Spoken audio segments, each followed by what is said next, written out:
Hello student, I am Pankaj Singh. Clear prelims and mains channel पे आपका स्वागत है। आज हम लोग जो टॉपिक देख रहे हैं वो है N V stats India India 2024।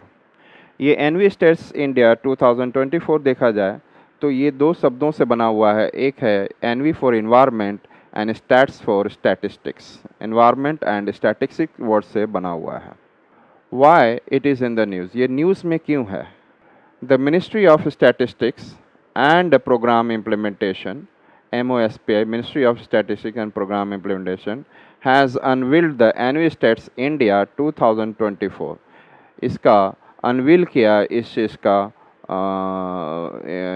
ANVI-STATS India 2000 report को, और इसमें इन्वायरमेंट अकाउंट्स रिपोर्ट है। तो इन्वायरमेंट के बारे में जो नेसेसरी रिपोर्ट है उसका स्टैटिस्टिक्स है। The ANVI Stats India 2024 report is the seventh consecutive publication from MOSPI, Ministry of Statistics and Program Implementation. It compiles environmental economic accounts informed by the system of environment economic accounting framework. तो ये system of environment economic जो accounting framework के द्वारा ये जो it compiles सारे जो environmental economic accounts होते हैं, जो आप इकोनॉमिक एस्पेक्ट्स में जो काम कर रहे हैं उसके वजह से जो इन्वायरमेंट पे इफेक्ट हो रहा है और ये कैसे एक दूसरे के साथ चल सकते हैं, इसके बारे में आपको स्टैटिस्टिक्स प्रोवाइड किया रहता है। It serves as a global benchmark for merging environmental data with economic statistics, providing valuable insights into the country's natural resources, ecosystem, and efforts in the environmental sustainability.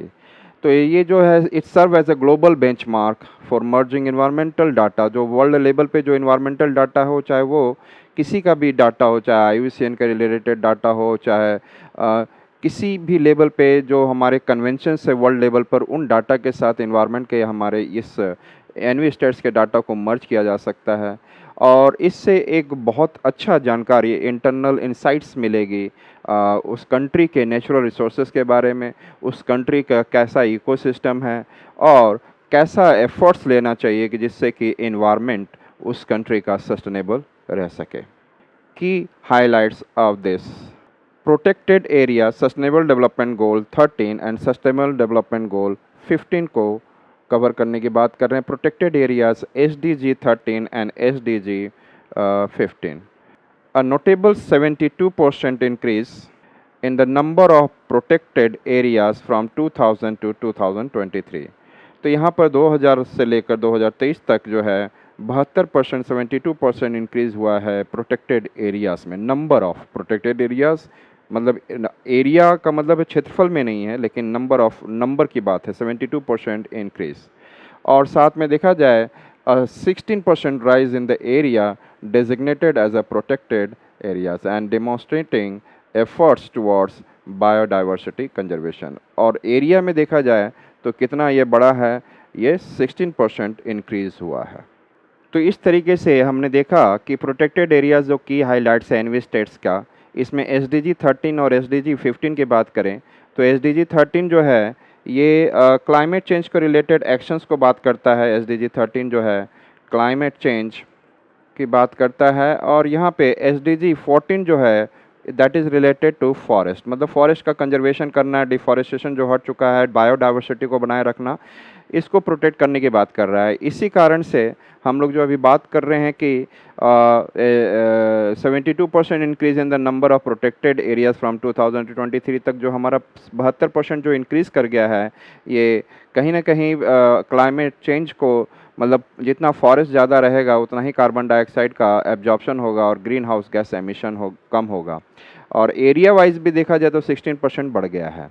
अब हम लोग मैंग्रोव कवर, जो कि coastal area में जहाँ पर कि समुद्र का पानी, समुद्री वाटर इकोसिस्टम का जो रहता है और धरती का टेरेस्ट्रियल इकोसिस्टम, दोनों इकोसिस्टम आपस में मिलते रहते हैं, जहाँ पे नमक का पानी भी रहता है, वहाँ पे मैंग्रोव फॉरेस्ट ट्रॉपिकल रीजन में, जो गर्म रीजन में ग्रो होता है। तो उस मैंग्रोव कवर की बात करें, हम मैंग्रोव कवर की बात करें, and 8% increase in the mangrove cover between 2000 and 2021, showcasing positive trends in the coastal ecosystem protection.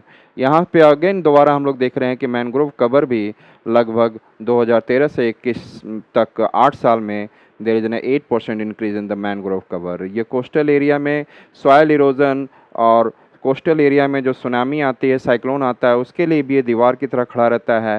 At the same time it carbon dioxide को एब्जॉर्ब करके, ग्रीन हाउस गैस को एब्जॉर्ब करके भी, और बहुत सारे फ्लोरा एंड फौना के लिए ये शेल्टर भी प्रोवाइड करता है। तो ये एक बहुत इंपॉर्टेंट मैनग्रोव कवर है जो भारत में, if you can see in the Sundarban, Orissa में आप जाएंगे और भितरकनिका के पास, and then Godavari, Krishna and Kaveri delta के पास भी जाएंगे, ऐसा मैनग्रोव कवर आपको मिलेगा ईस्टर्न कोस्ट ऑफ इंडिया पर।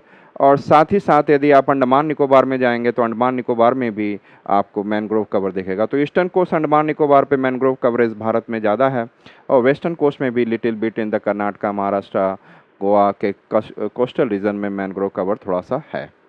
तो ये भारत में it has been increase from 8%, और वो कब से कब तक, 2013 से 2021 तक देखा गया है।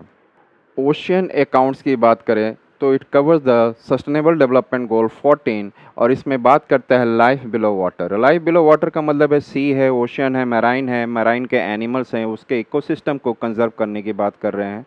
और introduced for the first time, and these accounts detail the extent and condition of ocean ecosystem.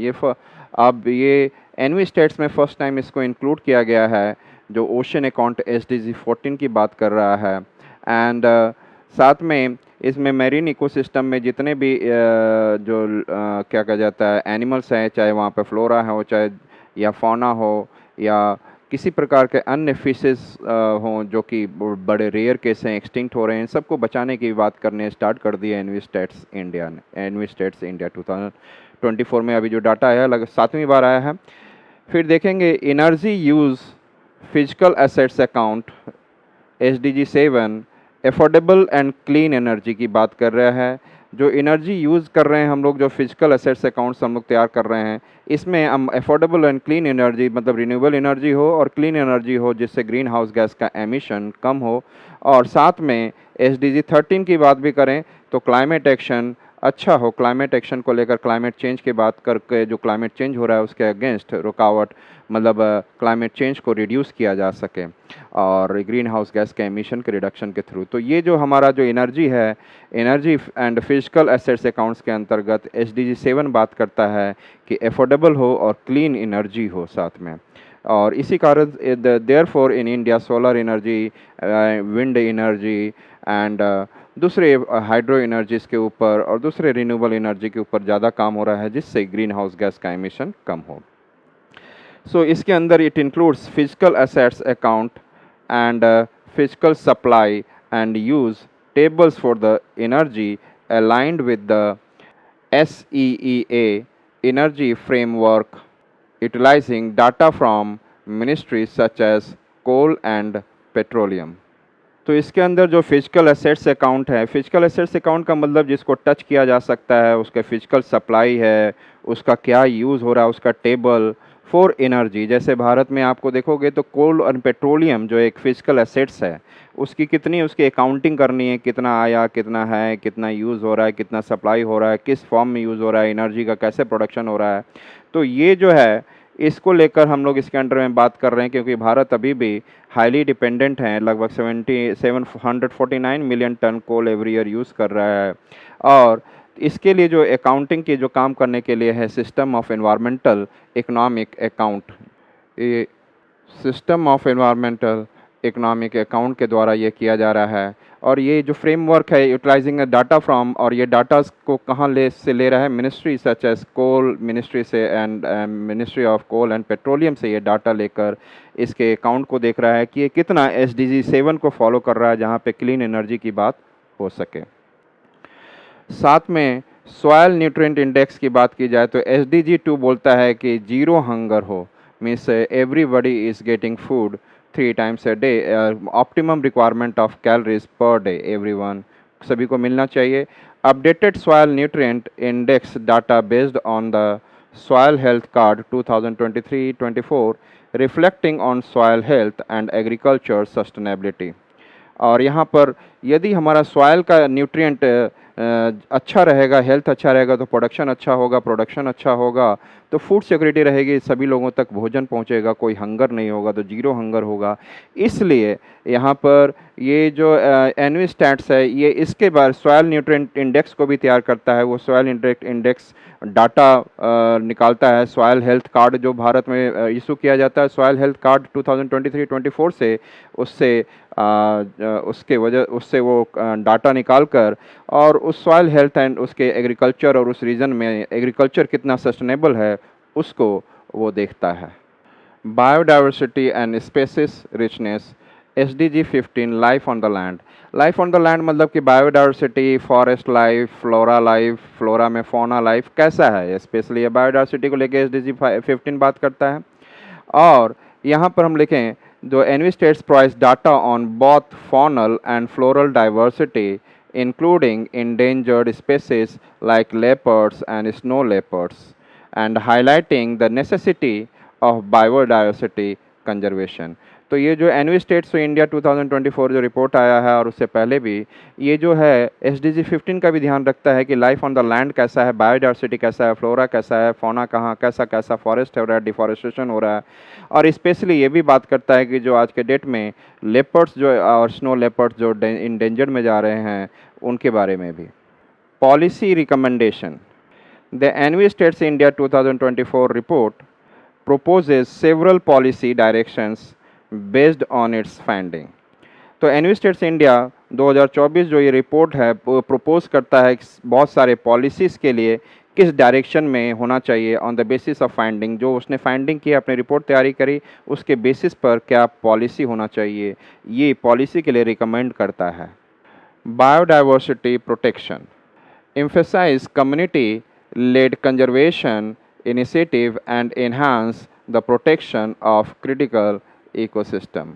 तो ये जो बायोडाइवर्सिटी प्रोटेक्शन की बात कर रहे हैं जो कि एनवी स्टेट्स इंडिया 2024 का रिपोर्ट है, ये प्रपोज करता है कि हमारे यहाँ बायोडाइवर्सिटी का कंजर्वेशन जो होना चाहिए वो कम्युनिटी बेस्ड होनी चाहिए। लोकल पीपल का इन्वॉल्वमेंट बहुत ज़रूरी है और इससे प्रोटेक्शन को इन्हांस होगा जो कि क्रिटिकल इकोसिस्टम है।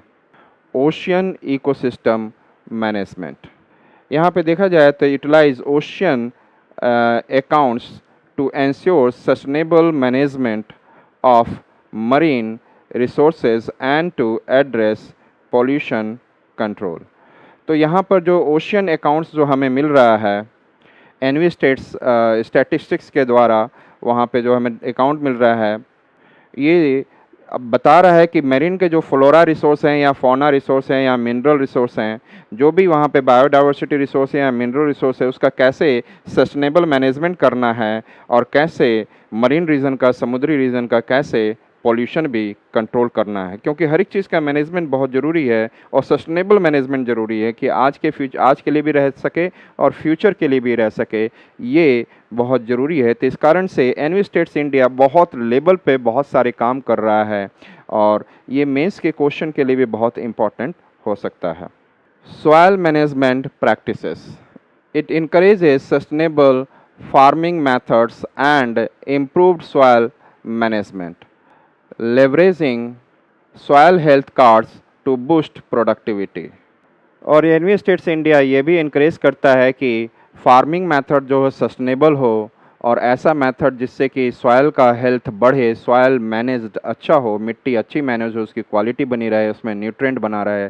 और जब ये बना रहेगा मतलब किस प्रकार से आपकी फार्मिंग मेथड, किस प्रकार से क्रॉप रोटेशन करो, क्या आप किस प्रकार से मिक्स्ड फार्मिंग प्रैक्टिसेस करो या मिक्स्ड क्रॉपिंग की प्रैक्टिसेस करो, एले क्रॉपिंग करो, पहाड़ी रीजन पे आप किस प्रकार से आप कॉन्टोर फार्मिंग कर सकते हैं, टेरेस फार्मिंग कहाँ करनी चाहिए और किस प्रकार से करनी चाहिए, कितनी आपको फर्टिलाइज़र देना है, कितना पेस्टिसाइड, कितना इंसेक्टिसाइड, ये सब चीज़ भी इंक्लूड रहेगा।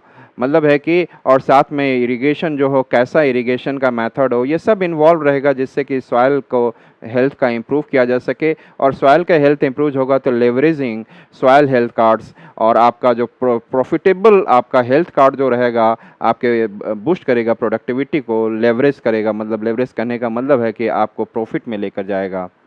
इंटीग्रेटेड प्लानिंग, इंटीग्रेटेड कहने का मतलब है कि आज की प्लानिंग हो और पुरानी सारी प्लानिंग को सबको जोड़ना एक प्रकार से इंटीग्रेटेड प्लानिंग होगा। Prioritise conservation of species, restoration of habitats, मतलब है कि स्पेसिस का कंजर्वेशन किया जाए और जो दिक्कत में जा रहे हैं उनको रिस्टोर, ऐसे हैबिटाट्स को रिस्टोर किया जाए, अच्छा बनाया जाए। And genetic conservation through the data driven planning, और जो भी स्पेसीज यदि एक्सटिंक्ट थ्रेटनिंग स्पेसीज हैं या थ्रेटनिंग कैटेगरी में आ रहे हो या एक्सटिंक्ट कैटेगरी की ओर बढ़ रहे हों, तो उनको हमेशा ही जेनेटिक कंजर्वेशन देने की ज़रूरत होगी। तो this are the important things under envi stats India 2024 report, और ये क्या करता है इसके बारे में एम्फेसाइज किया गया है।